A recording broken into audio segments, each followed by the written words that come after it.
What is going on, guys? It's the Mad Dragon. We're back with another preview video. It's going to be game 2 of round 4. It's England versus France. This is where I check on a game of Rugby 20 of the teams that are playing in the game, and then we talk about the real life teams that have been announced and go through them, give a bit of prediction and have a look at who we think is going to do well. England, of course, weren't licensed for this game because they decided to go with a different game, so I've got my created England team, so I'm going to play as the sort of weaker of the two teams. I'm rated at a 68, so I will play with my England team. We've got so much to talk about before this game, so let's get this game kicked off. Alrighty, George Ford is going to get us kicked underway. So let's start off with England, as we're playing as England. So England didn't have the result, of course, they will have wanted last week. They did lose to Wales, and the ending score looked a lot more convincing than the game might have suggested. I did do a big sort of breakdown review on the channel, which has done really well. It's got up to like 9,000 views at the minute. It's brought in a whole bunch of subscribers, so I'm glad people enjoyed an analysis breakdown of that game so much. I'm glad it's done well on the channel. But of course, England won't have been too impressed with how they performed in that game. Standout players, Maro Itoje giving away an awful lot of penalties. Elliot Daly wasn't really doing a lot to try and help out the team. They managed to pull it back all square after conceding some tries, and then it's all sort of fell apart in that last 20 for them. So they'll be looking to try and bounce back a little bit. They are going back to Twickenham. Of course, this is the same time where they've lost to Scotland in Twickenham with a game not a lot of us saw coming to be quite that intense from Scotland. Very well played for them. So England have got a lot to prove in this game. So checking out the team. We'll start off with the forwards here. So Mako Vunipola, Luke Cowan-Dickie, Kyle Sinclair. It's a strong front row. I think Cowan-Dickie's the right choice to go for over Jamie George at the minute. Luke Cowan-Dickie's playing very, very good. Itoje and Charlie Ewels will take 4 and 5. So we won't be starting off with Johnny Hill on that lock position, which I think is a good call. Again, another guy giving away penalties that weren't necessary last week. So Charlie Ewels coming to the team. Maro Itoje will do hopefully a little bit better. I wouldn't be surprised in this game if we get to see him take a little step back from his 50-50 calls. I think he might want to just get on with his game, play a full game of not giving away too many penalties, let the refs simmer down, not trying to pick you up as much. So I think that'll probably be his game plan. Moving to the back row, Mark Wilson, Tom Curry and Billy Vunipola. Been a bit of a staple in this England tournament so far. It's a good back three. Tom Curry's probably one of the few players who's still playing to quite a high standard.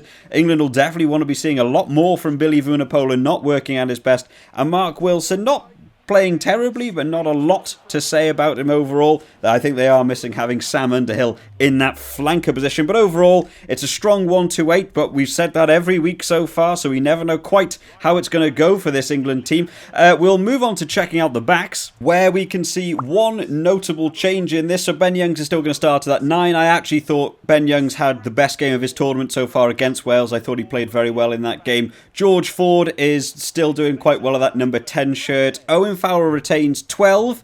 There was a big call whether Owen Farrell would continue in that 12 shirt for a little while. I thought maybe they'd try and get a game based around George Ford rather than Farrell. He played better in the Wales game than he did in the first 2 games, so he's still retaining that 12 shirt. Henry Slade at 13, another one who actually played well against Wales, I would say, out of that England team. Johnny May, who we didn't just see anything of, really, is going to retain that 11. Anthony Watson on the right wing. Did manage to get his try, so at least he managed to get a try for this team. He will retain 14. And the big change in this England team, no Elliot Daly. I think it's a great call. I doubt very much Eddie Jones watched my video, where I sort of slammed into Elliot Daly a lot. He was clearly the biggest weak link in that England squad in that Wales game. He was just all over the place. So Max Malins will come in. This was a switch I did for my team selection for the Wales-England game. I think this should have happened a game ago, and Elliot Daly proved me a little bit right. I think it's a good call there. So there's a couple of people missing. I think Eddie Jones is getting them right in trying to find the players that are making the mistakes, and I've actually not managed to score that conversion. That feels ridiculous. But I think it's good. Moving Johnny Hill to the bench and moving Daly to the bench, I think removing the players that aren't playing to their best, I think it's a good call. Overall, 1-15 strong. It's going to be a big game for Max Malins to try and step up to. Playing France is always going to be a difficult game.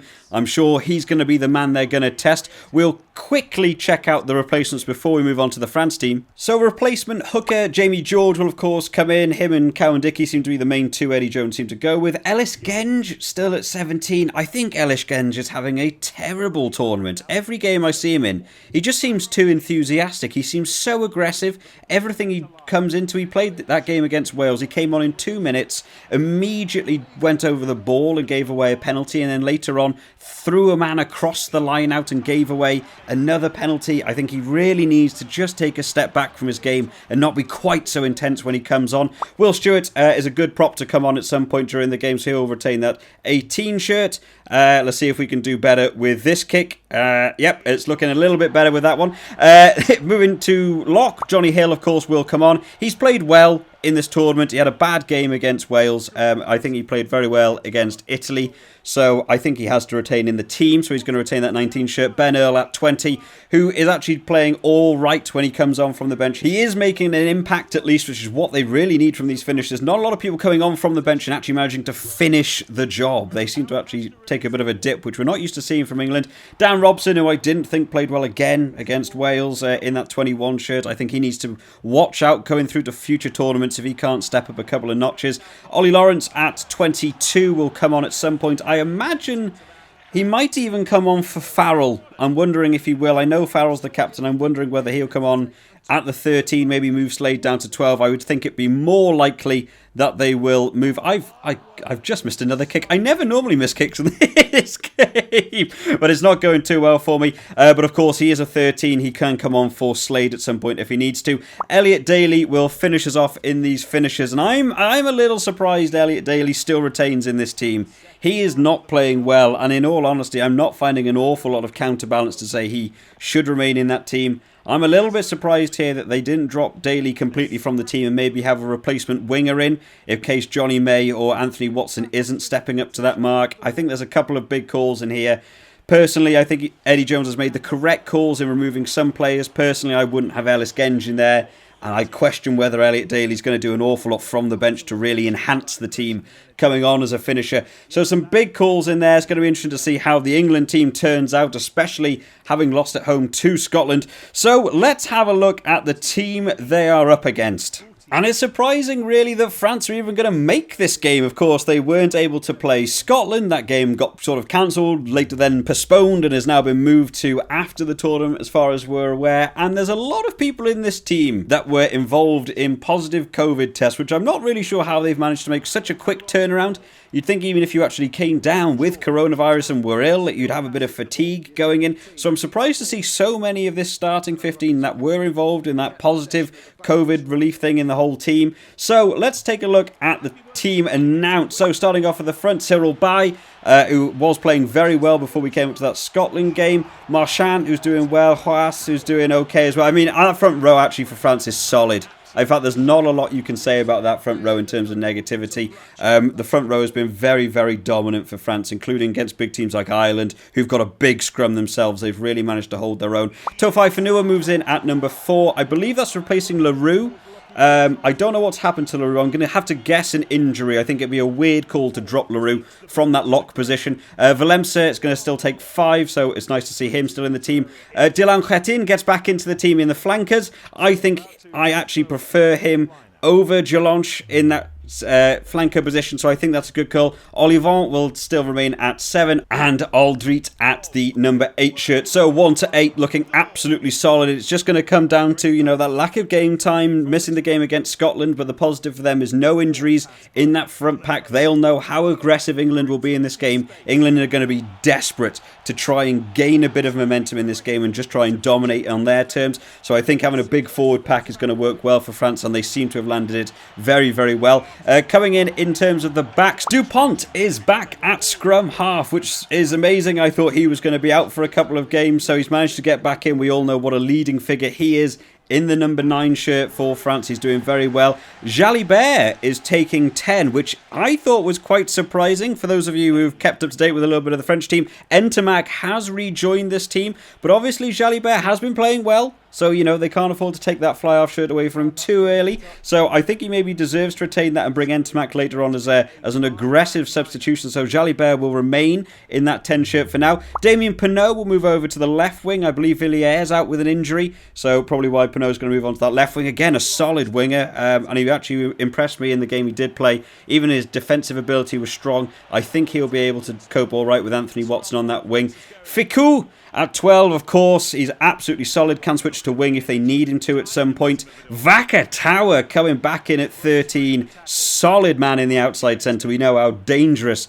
Vakatawa is going to be. Teddy Thomas in that right wing, superb as well. And Dulan to finish it off in the 15 shirt. So 1 to 15. I actually reckon this is stronger. I actually think having that week off and allowing people to come back from injuries, I think the France team's actually gotten stronger than how they were playing originally. So this is a big team bringing to England. I think England could struggle dealing with just the size and pace and some of these boys. I can see France really going for this one. They're not going to back down from this one at all. We'll quickly take a look at the finishers for them. Camille Schatz comes back in. Really looking forward to seeing him. He was very impressive in the Autumn Nations Cup, and I'm really looking forward to seeing more from him. Gross is going to come in at 17. Aldegheri at 18. And I'm trying to think back now. I think I'm going back to like week 1. Was it Aldegheri in the loose head position that came on and gave away about 3 penalties almost immediately after coming on the field at scrum time? So hopefully he's managed to rearrange his attack position a little bit in that scrimmaging, try and give away a few less penalties. Someone I don't know a lot about in the replacement lock, Kazau.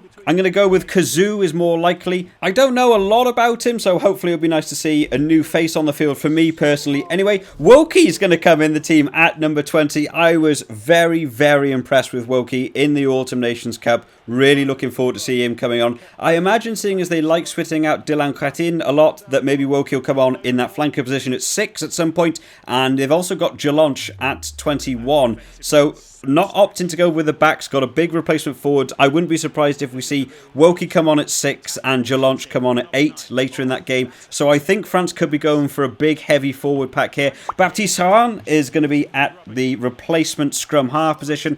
A sound scrum half. I think he'll be annoyed to have not got his start against Scotland with Dupont with the positive coronavirus call. I think I'm about to concede a try here. I think this is what's coming. I don't normally concede tries in this game. This has not been my best game of Rugby 20 in the background for anyone that's actually paying attention to the game. And then finally, to finish off in those finishers, it of course is Romain Ntamack back in the team. There's going to be some big plays coming in this team, I think. I think there's a big team coming to Twickenham. They're going to look for this game. The big call here, of course, is not a lot of people in terms of replacements in those backs. So any injuries, especially if you look at things like on the wing, I'm not sure how malleable the back set are. If a winger goes out injured, I know Ficou could move to a wing. I'm not 100% sure who would move then to go at fullback. I'm not sure how good Ntamack or Jalibert are at fullback or centre to replace any centre players. So I think injuries could potentially be the downfall if any of them come in this game for France, but I'm sure they'll be looking for it. The final talking point for this game for me will of course be that the referee announced for this game is Andrew Brace, who of course was the referee in that Autumn Nations Cup final that was, shall we say, friendly to one side in that Autumn Nations Cup final. I did do some breakdown videos on the channel. That's like 3 hours of just sort of hammering at the officials in that game. He did have to miss out on refereeing a French club level game after that performance. So I'm surprised they've got him back in. I don't know who's that more in favour of. England, of course, had some questionable refereeing against them last week when they played Wales. I'm sure they'll be looking to have a more friendly referee on their side for this week. But I'm wondering whether Andrew Brace will actually go the other way and be slightly more friendly to France with all the sort of responses he had against him in that Autumn Nations Cup final. So it'll be interesting to see how the referees and the officials play out in this game. But in terms of predictions, this could be going either way. I think there'll be a lot of 50-50 calls on this one. Who thinks what's going to happen? For me personally, I think I'm going to call France to win this one. I think France have had the extra week to recover. I think they've come back with a bigger, stronger team. So I'm going to call France to win. Maybe not by a lot. I think I'm going to call France to win by I'm going to say France to win by 12. That's going to be my prediction for this game. But what do you guys think? Make sure you drop it down in the comments. Who are you supporting? Who do you think's going to win? And how much do you think the score difference is going to be? I love reading everyone's scores and their opinions on the teams that have been announced. I am going to do one of these for every single games of the Six Nations, so make sure you subscribe just to keep up to date with all the latest videos as they are coming out. I hope you've all enjoyed today, guys. I will see you next time. Bye-bye.